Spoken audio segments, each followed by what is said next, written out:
my name is Michael Robert Gaudet, and I'm a long-time resident here at the resort village of Manitou Beach in central Saskatchewan.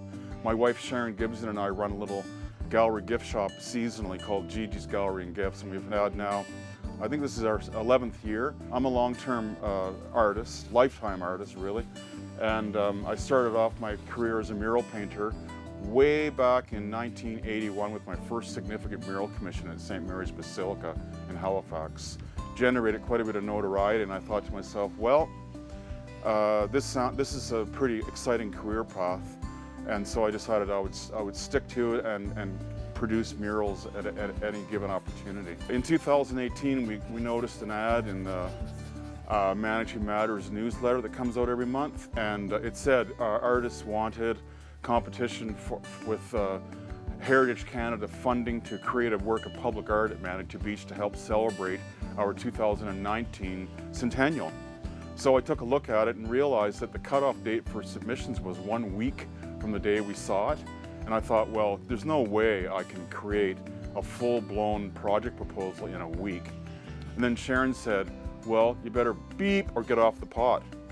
So I said, okay, fine, I'll sink my teeth into this, and I called kind of an emergency meeting with two friends of mine, fellow artists, Darrell Baschak and Robert Thibault. We decided on the spot that we were gonna tackle this thing and do our best to come up with a proposal. So Darrell came up with the idea of using reflections in air quotes for the concept, for the theme, just the word reflections. And I took that and ran with it, and within about, well, literally 6 days later, I had my first mock-up of a stainless steel project that was kind of a reflection of the environment here at Manitou Beach. And so what do you know, within another week or two we found out from the planning committee that our design had got unanimous approval from the committee, and then it was forwarded off to Heritage Canada in Ottawa. They approved it, and they gave us a grant for 50% of the funding. If I remember correctly, the criteria of the grant from Heritage Canada was that it be an artistic collaboration. So it was a pretty obvious choice in my mind. I mean, I'd known Robert Thibault and Darrell Baschak for years. Darrell is an easel painter, and he's also a contractor. He builds houses from the ground up. So I thought his experience would be very valuable. And Bob, Robert Thibault, bless his soul, he's actually, he passed away about 3 months ago after a battle with cancer over the winter. Anyway, he is a master fabricator. He created the frame for the stainless steel that could be assembled in his shop and then disassembled, taken outside and reassembled. So the actual infrastructure of the whole thing is pretty much nuts and bolts. It's not welded together. There's parts of it that are welded, but the actual panels themselves are bolted and with stainless steel nuts and bolts onto the frame. So that was a bit of genius engineering on his part. And it's you know, very, very fine tolerance. There are basically hairlines between the panels of stainless steel, which range from about 5 by 10 to about 4 by 8 and some smaller panels and laid out in a brick pattern. But when you go look at that, you'll never see the lines between the panels. They're just that precise the way he built it all. So, and Darrell contributed in a big way by lining up all the various trades that would be required in order to install it. Basically, what we had in mind was cutting out many shapes in the stainless steel with a CNC plasma cutter. So basically a robot did most of the work of the cutting out, which we had to create a drawing and then have it converted to a vector file to feed the computer, which really worked out well. So there's a real technological aspect to it in that regard. So the stainless steel starts off as like it has like a kind of a hazy coating on it, like a protective coating. So we had to go with about 7 or 8 different grits of sandpaper to bring it up to a high mirror-like finish. So now the thing is up, and it not only does it reflect everything in front of it, i.e. the clouds, the passing cars, the sky, the landscape, the green amphitheater and all that gets reflected in it, but also the holes, the shapes that are pierced with the plasma cutter, they show through the spaces the other side of the lake, and they actually echo the shapes of the opposite side of the lake along with water and clouds. you'll see that there is a line that goes all the way across, unbroken line in the steel.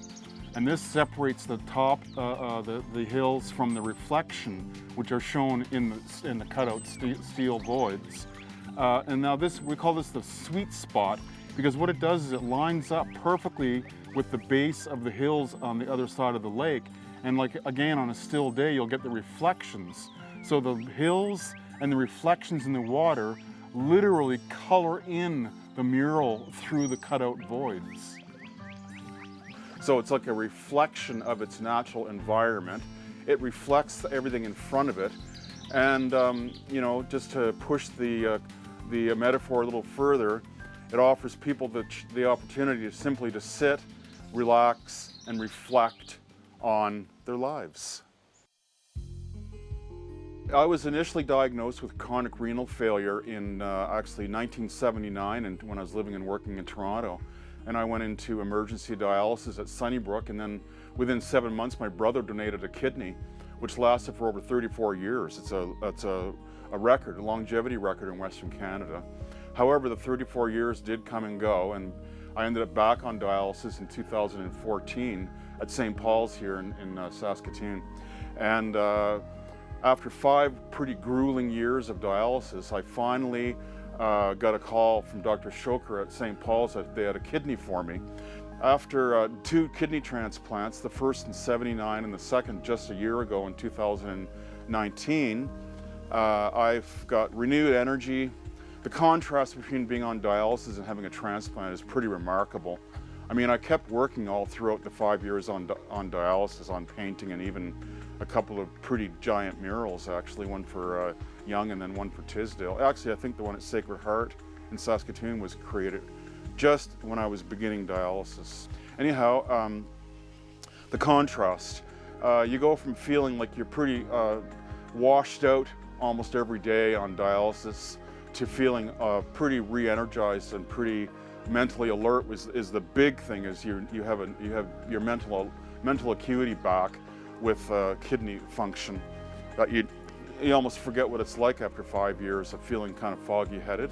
But now, thanks to the generous family and the donor who signed his donor card before he passed away in 2019, I now have the chance to once again live a full, rich life without having to rely on going to Saskatoon 3 times a week for dialysis. So it's a huge improvement. When I was 21 years old in Toronto, I was in Sunnybrook Hospital receiving life-saving dialysis therapy because I came very close to dying when I was 21 years old of chronic or end-stage renal failure. During the time I was in Sunnybrook, I decided, you know, you don't have forever. So I thought I had rafts and rafts of handwritten notes from over the years that I'd always faithfully kept. Either incidences that happened to me or people that I met or projects that I worked on. I just hand wrote notes. So I thought, okay, I'll go buy myself a laptop. And while I was on dialysis, I started to transcribe all my handwritten notes. And then within about a year, I had that all done. I had about 5 or 6 people, including my mom and my wife, proofread all my notes, and they found copious amounts of typos and grammatical errors and everything. But we pulled it all together within another year, and then within about 9 months after that, I had my first copy proof in my hands. It takes a lot of work to create a large-scale mural, of course, but when it comes to writing, well, transcribing, editing, proofreading, and publishing a book, it is exponentially more time-consuming and exponentially more challenging than anything I'd ever done before, but also exponentially more rewarding. I mean, what a thrill it was to hold that book in my hands for the first time. And so the book is called Dancing with Rejection, A Beginner's Guide to Immortality. And so the second book, called A Work in Progress, The Life My Brother Saved, started when I was once again on dialysis. And I thought to myself, again, you just don't know how much longer you have if you're going to even survive this long enough to get a second transplant. So it was really, you know, sometimes you have this getting around to it mentality, But I thought, nope, you can't afford that. You got to buckle down and get this second one done as well. So I did the same thing all over again. It's a little longer, a little more intense, brings us up to date, back probably up to about 2012 or 13. And both of these books are memoirs, and as well as people I've encountered over the years that were very interesting in my life. And so the second book has a photograph on the cover of me way up high, 5 levels high on a scaffold, putting the finishing touches on the mural at Sacred Heart in Saskatoon, a work in progress. I won't promise anybody that reads it that they'll be able to become a mural painter as a result, but it's for sure encouraging that you can follow your own path and follow your own dreams and make something of it. You know, it's not the easiest way to make a living, but it sure is rewarding when it works out.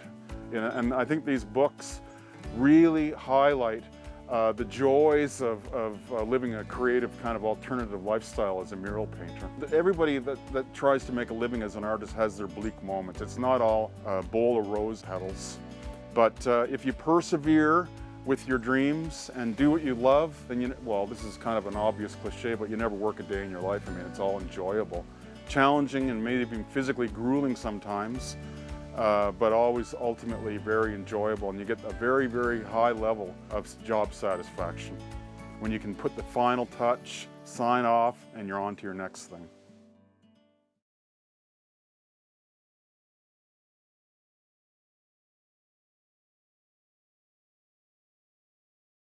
If you have program ideas that you'd like to see on maxTV Local On Demand, write us at max.local@sasktel.com.